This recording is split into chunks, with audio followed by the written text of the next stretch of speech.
5월 1일 오늘의 말씀은 룻기 1장 1절에서 14절입니다. 사사들이 치리하던 때에 그 땅에 흉년이 드니라.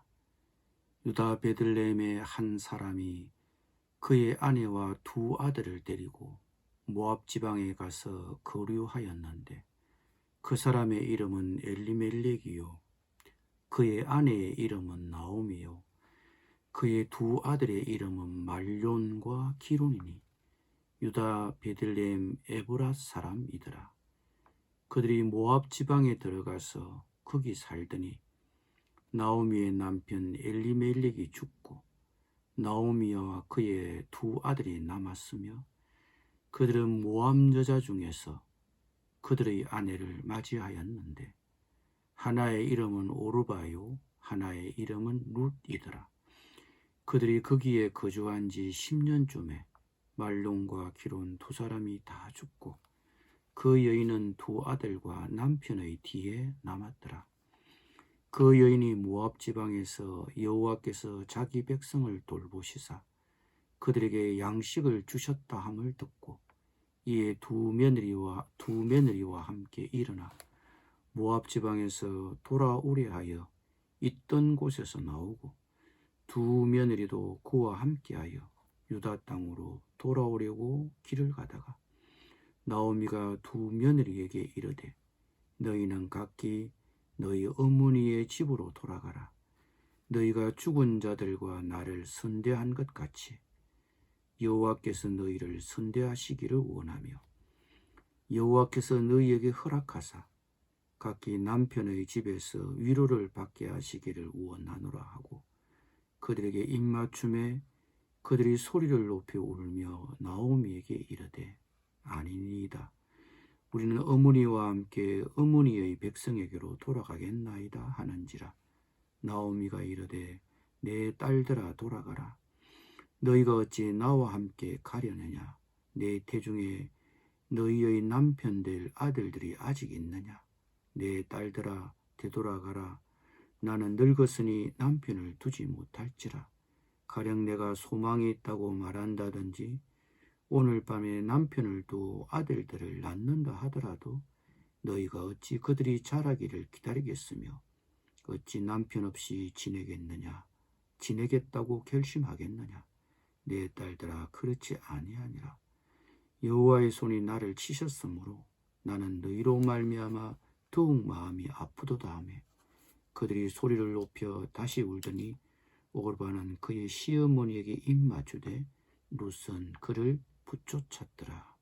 아멘.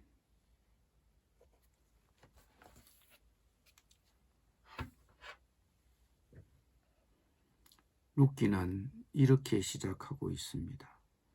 사사시대에 그 땅에 기근이 있던 일이 있었다. 그때 유다 베들레헴 태생의 한 남자가 모압 지방으로 가서 임시로 살려고 아내와 두 아들을 데리고 길을 떠났다. 오늘부터 묵상할 룻의 이야기는 이스라엘의 역사에서 사사들이 활동하던 시기 사사시대의 한 가정의 이야기입니다. 사사기의 부록이라고 할 수 있습니다. 기근과 기근으로 인한 이주는 당시 종종 있었던 일이었습니다. 기근 때문에 아브라함은 애굽으로 이삭은 그랄로 이주했던 바가 있습니다. 농사를 기반으로 생계를 꾸리고 살아가던 당시 사람들에게 있어 기근은 두려운 일이었습니다. 지금도 비가 안 오고 밭작물이 마르면 모든 사람의 마음이 바짝바짝 타들어가지만 당시에는 우리보다도 상황이 더 안 좋았습니다. 기근은 가히 공포입니다. 그러니 가정을 가진 한 남자가 때가 너무 늦어지기 전에 이주를 결정한 것은 어찌 보면 자연스러운 일입니다. 자기 가족을 부양하는 것은 가장으로서의 의무이기 때문입니다. 그런데 그 가족이 이주한 곳은 다른 곳이 아니라 모압이었습니다. 당시 모압의 사정이 좀 나았을런지는 모르지만 이스라엘 백성의 입장에서는 별로 호감이 가는 장소는 아닙니다. 대체로 부정적인 장소입니다. 역사적으로 보면 이스라엘 남자들은 모압 여인과 깊은 관계를 맺었으며 그런 관계는 결국 하나님을 떠나게 하는 결과를 가져왔습니다. 모압 왕 발락은 이스라엘을 저주했고 사사시대의 모압 왕국은 이스라엘을 압제했던 나라였습니다.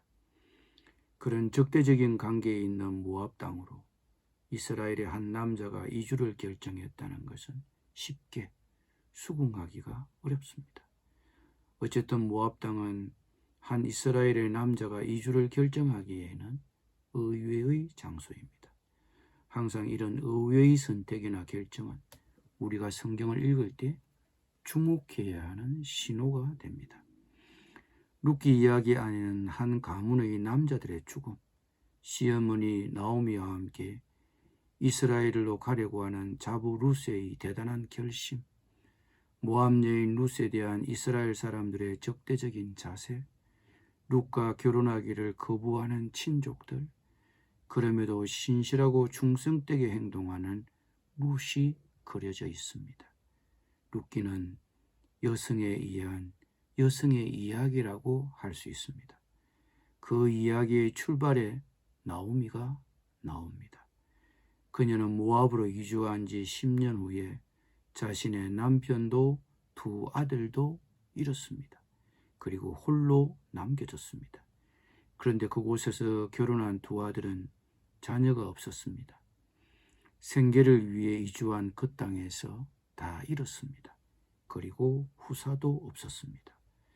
그래서 남자의 도움을 전혀 기대할 수 없는 새 여인이 어떻게 살아가는지를 보여주는 안타까운 여성들의 이야기입니다. 나오미의 이름의 뜻은 기쁘다는 뜻입니다. 그런데 그 기쁨이 없어졌습니다. 그래서 고향으로 돌아와 그녀를 알아보고 반갑게 맞이하는 마을 사람들에게 이제는 더 이상 자신을 나오미라고 부르지 말아달라고 얘기했습니다. 자기가 기쁘지 않고 괴로우니 마라라고 불러달라고 했습니다. 남편과 함께 떠난 2주 10년의 생활은 그녀에게는 괴로운 생활이었던 것입니다. 그런데 고향 베들레헴에서 소식이 들려왔습니다. 기근이 끝나고 풍년이 들었다는 것입니다. 이에 나오미는 두 자부와 함께 고향으로 돌아올 결심을 합니다. 6절입니다. 모압 지방에서 사는 동안에 나오미는 주님께서 백성을 돌보셔서 고향에 풍년이 들게 하셨다는 말을 듣고 두 며느리와 함께 모압 지방을 떠날 채비를 차렸다. 어떻게 해서 기근이 끝나고 풍년이 들었습니까? 룻기의 저자는 이렇게 말합니다. 주님께서 백성을 돌보셔서 고향에 풍년이 들게 하셨다. 자연히 기근이 끝난 것이 아니라 하나님의 간섭이 있었다는 것입니다. 이처럼 하나님은 우리 인간사에 개입하시는 분입니다. 물론 기근의 이유는 다양합니다. 해충이 수확량을 줄어들게 할 수도 있고 이상자연 현상일 수도 있습니다. 그러나 그 뒤에는 하나님의 섭리의 손길이 있는 것입니다. 그래서 주님은 우리에게 이렇게 기도하라고 가르쳤습니다. 오늘날 우리에게 일용할 양식을 주옵시며. 일용할 양식을 우리는 하나님께 구해야 합니다. 두 며느리와 함께 고향으로 돌아오던 시어머니 나오미는 돌아오는 길에 며느리들에게 건면을 합니다. 너희는 친정으로 돌아가라. 너희가 죽은 너희의 남편들과 나를 한결같이 사랑하여 주었으니 주님께서 너희에게 그렇게 해주시기를 빈다. 너희가 각각 새 남편을 만나 행복한 가정을 이루도록 주님께서 돌봐주시기를 빈다. 친정으로 돌아가라. 그리고 재혼을 해서 새로 시작해라고 나오미는 며느리들에게 건면했습니다. 시어머니로서 며느리들의 앞날을 걱정한 세심한 배려였습니다. 고향으로 돌아간다 한들 나오미 입장에서는 두 자부를 위해 자신이 해줄 수 있는 것이 더 이상 아무것도 없다는 사실을 알았을 것입니다. 그러니 이제 새 남편을 찾아 평안하게 살도록 해주고 싶었던 것입니다. 이런 시어머니의 말을 들은 두 자부가 울면서 거절했습니다. 아닙니다, 시어머님. 우리도 어머니와 함께 어머님의 결례에게로 돌아가겠습니다. 그러나 이런 자부들의 태도는 오히려 시어머니 나오미의 마음을 더 아프게 했습니다. 그래서 그녀는 두 자부에게 말했습니다. 내 딸들아 돌아가라. 너희가 어찌 나와 함께 가려느냐? 내 태중에 너희의 남편들 아들들이 아직 있느냐? 내 딸들아 되돌아가라. 나는 늙었으니 남편을 두지 못할지라. 가령 내가 소망이 있다고 말한다든지 오늘 밤에 남편을 두어 아들을 낳는다 하더라도 너희가 어찌 그들이 자라기를 기다리겠으며 어찌 남편 없이 지내겠다고 결심하겠느냐? 내 딸들아 그렇지 아니하니라. 여호와의 손이 나를 치셨으므로 나는 너희로 말미암아 더욱 마음이 아프다.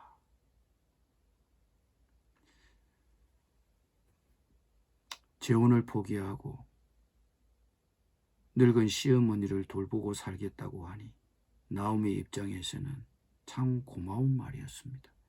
그러나 그런 고마운 자부들을 보고 있자니 자기 마음이 더 쓰리고 아팠습니다. 나오미가 두 며느리에게 하는 말은